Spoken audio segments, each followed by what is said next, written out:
Hey, everybody, and welcome to the Green Cover Podcast, where we have really interesting conversations with some of the top regenerative farmers and experts to discuss how we can help people regenerate God's creation for future generations. Have you ever been part of an event that turned out to be a moment in time that changed the course of history? Well, I have, and so has our guest today. Join me as we talk to our friend Gabe Brown and learn more about the South American expert and the meeting that helped launch the regenerative agriculture movement here in the United States. Our guest today is Mr. Gabe Brown. Gabe really needs no introduction to the regenerative ag world, but Gabe and I and my brother Brian, we've known each other for years and years, way before Green Cover, way before understanding ag, really even before soil health and regenerative ag was a thing. We knew Gabe really well through No Till on the Plains and all the no-till organizations. And so we've just been able to count him as a friend for many, many years. So Gabe, when do you think that was, those first No Till on the Plains events? Those had to be back in about '03, '04, around there. It's when the first one that several of us from Burleigh County went south and attended, somewhere around there. Yeah. And so I was doing the website. Brian was on the board of No Till on the Plains, and you and Jay were doing, a lot of speaking, and so it's just a great group of people that we got to know. But there came a big moment in the history of No Till on the Plains, and the history of Gabe Brown, and the history of Keith and Brian Berns, and that was in 2006. No Till on the Plains there in Salina, Kansas in 2006, because they had this crazy guy from Brazil named Ademir Caligari. And Ademir came over and he just literally blew us all away. And it really set the stage for much of what has happened since. And it really launched many, many things. So Gabe, share a little bit about what you remember from when Ademir was there in 2006. Yeah, thank you, Keith. I'll never forget the first breakout session Ademir did. Jay Fear was sitting behind me across the aisle, and Ademir made this statement. He said, cover crops are meant to be seeded in multi-species combination. And I will never forget, I turned around, looked at Jay, he looked at me, and the light bulb just went off. I'm kind of slow, Jay's a lot faster than I, but I just remember thinking to myself, Gabe, you idiot. Of course, that's the way native ecosystems function. Native ecosystems are very diverse, grasses, forbs, legumes, trees, shrubs. Yet here we are in our monoculture type agricultural systems. Of course, it doesn't mimic nature.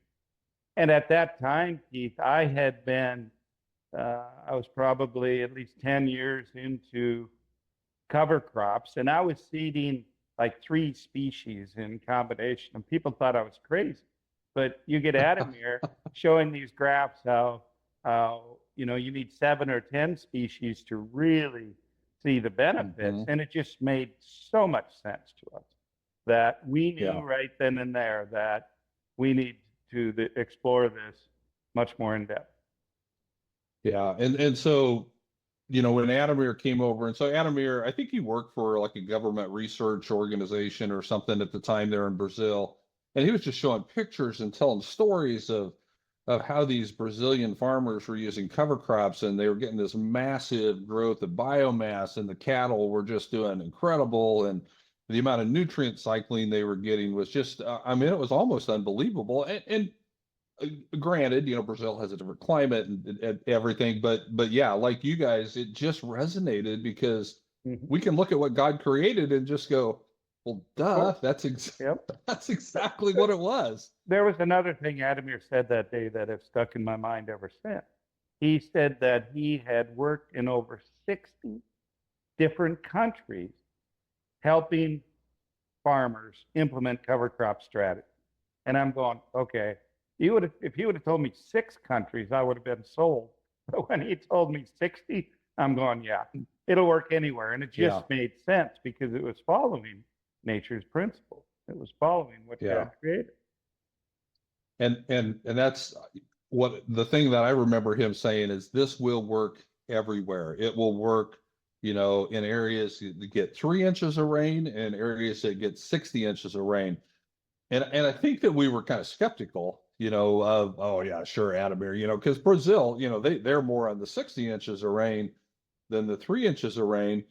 But what was so impactful is that you and Jay, you went home, and this was January of 2006. You guys went home back to Burleigh County, and you guys said, we're going to try this here. And you set up some experiments, and probably one of the driest years you guys have ever had in the Bismarck area, wasn't it? 2006. It was one of the driest up until 3 and 4 years ago, but yes, it was. And I pulled out my notes, knowing I was going to be on this podcast. Pulled out my notes on that. We called it cover crop demonstration. The Burleigh County Soil Conservation District, of which Jay, of course, was the district conservationist. I was one of the supervisors. We had leased a plot of land. It was approximately 10 or 12 acres, just 2 miles south of my property. So it was very close to my home farm. And we decided to grow these cover crops in single species monocultures, and then we were going to mix them together. Now, we seeded those cover crops in mid-May into very dry soil. We had burned down a pre-plant, and then we went in there in the monocultures. I have it wrote down. We used radish, purple top turnips, pasture turnips, soybeans, cowpeas, and lupin. Okay, now, obviously today we wouldn't grow a cover crop of those species unless we had a very specific reason. So those are the monocultures. And then we grew another strip that was half rate. We mixed all those species together, those 6 species, and seeded it at half of a rate. And then we seeded it at a full rate. And we only had an inch of precipitation between seeding, and remember, we seeded into dry soil, and July 31st, when the district staff they took clippings off the cover crop. And it was so visual, the impact. I'll never forget it. But here's what they found. Pounds production, this is above ground biomass. The radish, 1,260 pounds. Purple top turnips, 1,513. Pasture turnips, 2,070 pounds. Soybeans, 1,496 pounds. Cowpeas, 1,914 pounds. Lupins, 1,232. Then the half-rate cocktail mix, 4,785. So it was at least triple to almost quadruple the amount of the monocultures. Now, the full rate mix was 4,350 pounds. And now, since then, of course, we determined, well, that full rate was just way too many seeds per square foot. But it was so striking. And I'll never forget, we held a number of tours there, including No Till on the Plains, of course, brought a bus tour up that summer. But how can anyone walk out and look at that and not realize, yeah, monocultures are a detriment to soil health and function? Yeah. And the pictures, and those are very famous pictures. I've used them hundreds of times, and I've seen them hundreds of times being used. They're even more staggering than the numbers, because you look at it, it's just like, yeah, that thing just cooked into the ground, anything in monoculture. And then, you see the picture of the diverse mix, and it's like, well, you know what? That's not the healthiest thing, but man, there's a lot of growth out there. Yep. I did not go on that trip. I think we came up on the No-Till bus tour the next year, or maybe in 08 or something. But Ray Ward was on that first trip. Mm-hmm. And I've heard Ray speak many times, and he shows those pictures and speaks of this often. And I'll never forget him saying, because I was having a personal conversation with him, and he said, Keith, I got off that bus and we saw all these things burned up, and we saw all this stuff growing. And he just stands there, you know how Ray is. He's just shaking his head. It's the damnedest thing I'd ever seen. It's the damnedest thing I'd ever seen. I would not have believed it if I hadn't seen it for myself. And, you know, Ray, a great mind, a great scientist, and just trying to figure out where did that moisture come from? Where did Yep. that moisture come from to grow those plants? Because, you know, obviously it wasn't falling from the sky with, you know, because I think it, you know, by July 30th, you'd had less than 3 inches for that whole year, if I remember right. Yeah, we had And so, yep, just over an inch from when we seeded it until July 31st. yeah. So, gosh, I guess Adamir was right. Yeah, It yeah. will, it And will work anywhere. you know, the great thing about that is we were able to get a lot of uh, farmers, ranchers, and scientists on those plots. And Chris Nichols explained it best when she talked about, to her, it made perfect sense. She said, well, of course, it's the mycorrhizal fungi that are connecting those different rooting depths, sizes, shapes, bringing all the moisture together. And what you have is a more collaborative, symbiotic relationship amongst plants once you allow these natural principles to take place. Mm-hmm. And then also, since then, of course, we begin to understand that, you know, the amount of leaf area, size, shape, different heights of leaves, canopies, that will actually help to it will actually help to circulate the moisture, CO2, et cetera, to help the plants thrive. Right. So what one plant is transpiring, the next plant can actually pull in, and yeah, it's almost like it was a system that was created to be efficient. Yep. When you get out Yep. of the way and you let it do that. So you guys did that in 2006, and you know, Brian and I back here in Nebraska, we're a little bit slower. We talked about, guys, we just, you know, because that was so exciting to see those pictures and so exciting to think about what those possibilities were. So in 2008, we wrote a little SARE grant, got a little bit of money. And in fact, I'm here in St. Louis because now I'm on the executive council for SARE. That's what I'm doing here at this. So it's kind of come full circle. But we got like $5,000 or $6,000, and we bought all these moisture sensors because, you know, farmers were kind of skeptical and says like, well, yeah, that works for Gabe and Jay, but they're great farmers. You know, will it work for us in Nebraska? And so we planted probably 20 different things in all these monoculture strips, and then we had 2 or 3 different mix combinations, and these probably had 10 to 12 things in it. And we put those sensors in at 1 foot, 2 foot, and 3 foot levels, and we had good rain that summer, so everything looked okay. You know, nothing really suffered because we had the rains to make it work. But the moisture sensors, and we had data loggers, so it was pulling a sensor reading every couple of hours and uploading it to to the cloud. But the charts told the story. Anything we planted in monoculture, you could just see throughout the season that moisture profile. It was sucking it dry, and it didn't matter if it was soybeans or vetch or turnips. The charts looked very similar. It really dried the soil profile out by the end of that growing season. Whereas the mixes, you know, it was stunning to look at that, and it was just almost a flat line. It's almost like there was nothing growing there. We had moisture sensors in bare wheat stubble, and this is stripper straw, so it was pretty tall stubble, and it lost just about as much moisture as that diverse cover crop mix used. And when we saw that, and we knew what you had done, and we had heard what Adamir had seen or what he had said, and we just said, this is real. This can work, because our fear was we don't want to promote something that's going to take that moisture out of wheat stubble, and the farmers are going to take a penalty on their corn, because that's the whole reason we grew wheat, is to add that 30, 40 bushels of corn the next year, and we didn't want to jeopardize that. But once we saw that, it's like, okay, we can sell this stuff, we can do this. And so we started green cover immediately thereafter, and so much of it, because of what we saw early on, we've been ultra focused on diversity from the very beginning.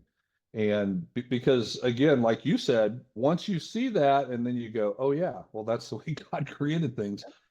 Yep. And that's the whole premise of understanding ag as well. So talk a little bit about how you guys formed understanding ag, and how that concept of diversity plays such a big role in everything you guys do. Yeah. So, as you're aware, Keith, and I'm sure many listeners are, Ray Archuleta, myself, David Brandt, very close friends. We all went down this path together. And Ray always asked David and I, what's missing? Why aren't more farmers doing it? And for David and I, it was rather simple. It was about education. Farmers and ranchers aren't going to implement what they do not know, and so they need the understanding. So we decided that whenever Ray retired from NRCS, we'd start a company that focused on education. So Ray and David, myself, along with Dr. Ellen Williams, formed Understanding Ag. It's going on 8 years ago now. Time flies, and I would have never ever dreamt that we'd start from humble beginnings. And this past year, we passed 36 million acres we're actively consulting on, and I had no idea I'd be spending the time I do away from home, but it's a good thing because, as you said earlier, quoting Adamir, this can happen anywhere. And soil is simply sand, silt, and clay held together by biotic glues. And the difference is what I like to call stewardship. I can take you on side-by-side farm comparisons, and you've seen it, the difference that stewardship makes. And part of that stewardship is adding the diversity back in. It's just changing because we're cycling more solar energy, we're pumping more carbon through root exudates into the soil, feeding more biology, and it's just this compounding positive effect that really has a positive effect not only on the environment, but on the pocketbooks of those who really understand how to work with nature instead of against it. Yeah, and we've seen from some of our customers, whether it be a corn farmer in Indiana or a carrot grower in California, when they grow these big diverse cover crop mixes and they pull a sample and they send that in for a test, there's literally $1,000 worth of nutrients in that biomass that they're actively making available, they're actively cycling, and it's just people go, well, where did that come from? And Exactly. the answer is, well, the nitrogen came from the atmosphere, and you're standing on everything else. You're standing on Fort Knox and minerals. That's right. One of the first things we do when we go out on a new client's property, we do a suite of soil tests. We do a total nutrient digestion test, which shows them the amount of nutrients that are in the top 12 inches of their soil profile. And we've tested now, of course, not every acre, but across these 36 million acres, we have thousands of TND tests. We have never, ever tested a single farm or ranch that doesn't have enough nutrients for profitable crop production. So that's our way of showing that client, hey, there's plenty of nutrients available. You really don't need to add the nutrients. What you're lacking is the biology to make those nutrients available and to cycle them. Yeah. And that's where diversity comes in. Yeah, and I'll add, they not only have nutrients to grow this year's crop and next year's crop, but for most people, probably for the next several thousand years. Exactly. I mean, it's because you're measuring the top foot, but we know those roots are going to go down, 2, 3, 4 feet in many soil. So yeah, because some guys say, well, I don't want to mine my soil, and it's like, well, you're not really mining your soil. And so not at all. So that's a great test, and it really opens people's eyes to that.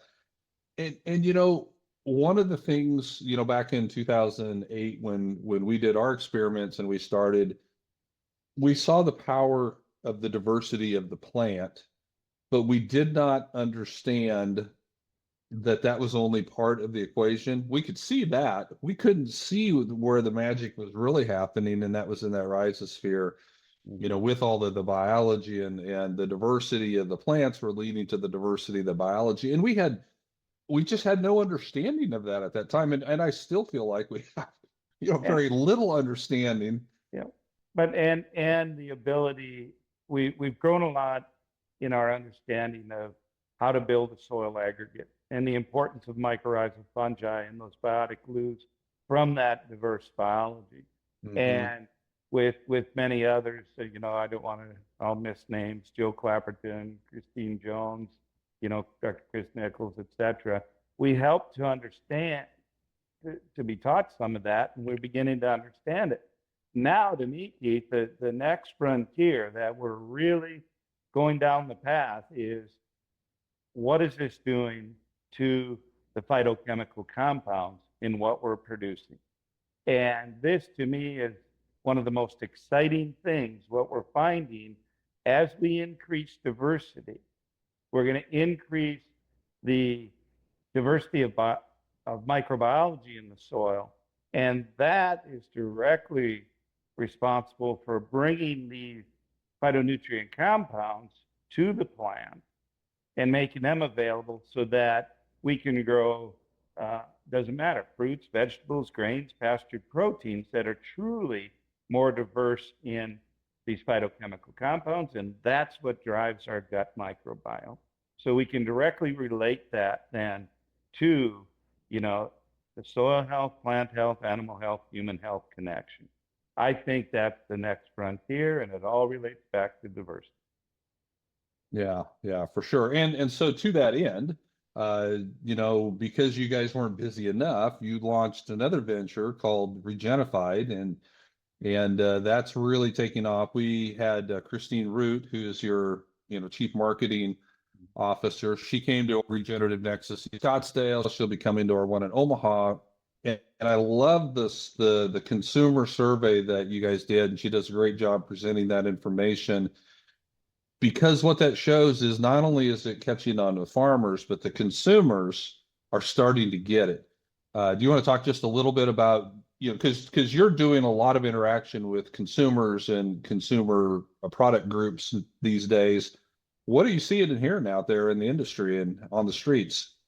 And this as well as I, Keith. The word regenerative has been around a long time. Rodale talked about it decades ago, but it really never caught hold until all this happened in the regenerative space, in with these cover crops and that. And now, here I am, Bismarck, North Dakota, and I just had TV on the other night, and there was an eye clinic talking about regenerative eye care. Regenerative is everywhere. And the number of consumers who are associating with the word regenerative, it's mind-blowing. And we're seeing awareness increase to now 47% of consumers have at least heard the word and are becoming aware of it. And so the whole goal for founding Regenerative was, how do we reward farmers, ranchers for the good work they're doing to heal our ecosystem and provide them the conduit then to sell into markets that are demanding that a farmer, rancher be responsible ecologically, but also provide that nutrient-dense food so we can truly get to the point where we're using food as preventative medicine. And we're seeing this seismic shift right now. And a lot of people out there, naysayers, will say, well, you're never going to change the current production model. Well, it's changing. And as a farmer, rancher, do you want to, which side do you want to be on? Do you want to be on the cutting edge and really have value? Right now, it's just mind-blowing to me, the demand for regenerative products. That virtually every bushel of regeneratively grown corn that we brought into Regenerative and planned for 2025 is already sold. That's the demand side of it. We have standing orders for pastured proteins and sold at a premium. Yeah, right now, and no guarantees, because it's still up to the farmer and rancher to do the marketing, but the demand is there. Corn is probably averaging right now in that 75 cents to $1 premium. Wheat is considerably more than that even. It's just really, really really exciting to see, and I think it goes to show where consumers are at. We can't even begin to And meet demand. yeah, for sure. And I think Christine, that consumer survey, it was like 18 or 20% of the consumers, said, yes, I would pay more to purchase a regeneratively grown product, which is really what we need, because people ask all the time, how comes more people aren't doing this? How comes more people aren't using cover crops or these regenerative practices? And there's all these incentive programs out there, the carbon programs, and basically what I tell them is the only way that this is going to grab hold and stay as a viable production model, it can't come through incentives. The market has to demand it. The market has to reward us for doing this.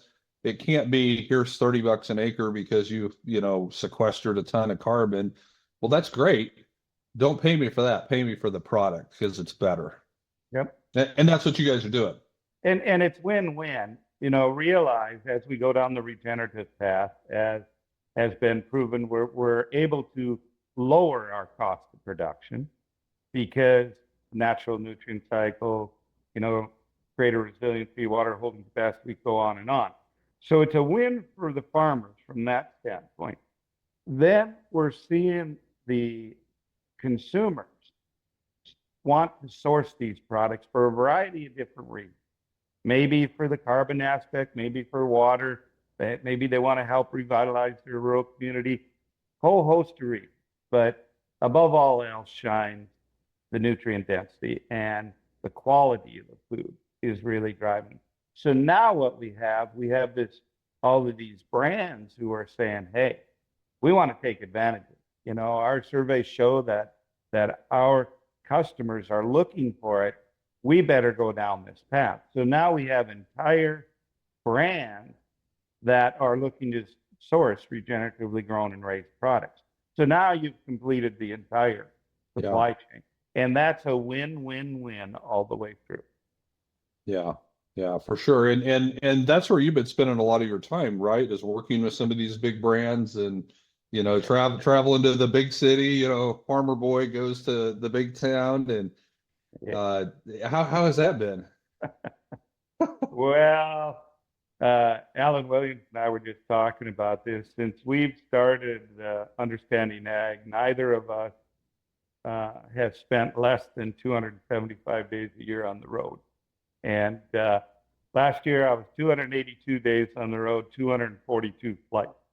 So I got a few frequent flyer miles. And I told people I thought I was retired. Now I'm just tired, but it's all good. It's all good. I would have never thought that I'd be standing in front of CEOs, board of directors, heads of sustainability. In August, King Charles invited me over. I got to spend some time with him. Going back next week, as a matter of fact, to meet with members of his staff. And I would have never thought, back at that no-till on the plains back when we heard Adamir, what it would lead to. What it would lead to, yeah. But it's very, very rewarding in seeing that we're making a difference. We're making a difference, and what, of course, is near and dear to me is in the lives of farmers, ranchers, and their families, so we can continue. We talk about regeneration. We need to continue these operations to the next generation and beyond, because we need to be regenerative also. For sure. And what a blessing you're able to do this, because your son Paul is taking over the ranch, and he's continuing that legacy and continuing to build the health of the operation and the livestock. And Brian and I, we've got kids involved, and yeah, what a blessing. It really gives you extra incentive to work and to leave that legacy for not only the kids but the grandkids, and it makes a difference for sure. It does. I have my stump speech when I go visit with these CEOs and board of directors, and I said, name an issue faced by society today, and to at least some degree, regenerative ag can help to address that issue, at least to some degree. clean air, clean water, nutrient-dense food, revitalizing rural communities, farm profitability, resiliency of supply chains. I could go into about any board meeting or any meeting now, and I'll start asking them questions and let them tell me their pain point. And no matter what, I'm going to spin it to regenerative agriculture. And the beauty of it is it can Yeah. solve a lot of these issues. Well, and name an issue out there right now, as you look at our culture and you look at how divided we are as a nation, but name an issue where every single person, every single group can come to the table and come away with a win. Now maybe not the big agrochemical, agro-fertilizers, but there's still room for them to play. I mean, they're all getting involved in biologicals and other things too, which that's probably a whole nother conversation. Yep. But everybody, the consumer, the environment, the companies, the farmers, and especially the consumers can come away with a win. And it will be very interesting, Bobby Kennedy, just the fact that he's being considered in his huge push. I mean, I've heard many of the same statistics that you say about the chronic health crisis we have in this country. He gives a master class in that every time he talks. We have to do something. And he knows that this is part of the solution. Yeah. And he's a very good advocate for regen ag. Yeah. So it's exciting, very exciting to think about it. It's maybe a little bit nerve-wracking because, the unknown is always a little scary, but for those of us that's been down this path, it's just been one unknown after another. And Gabe, one of the things I really appreciate about you is that even though, you literally have stood in front of kings and, board leaders and billionaires and all these people, you're still the same old Gabe, still. But that's what makes it powerful and genuine and sincere. And I see that all across this movement. The people who are pushing this agenda, who are doing the education, so sincere. And I tell people all the time, you will never find a group of people more willing to share their secrets. Here's what I've learned. I wish everybody could do this. I wish all my neighbors would do this. Boy, you don't see that anywhere else. It's like, yeah, I'm successful, but I don't want anybody to know how I'm doing it. You don't see that at all.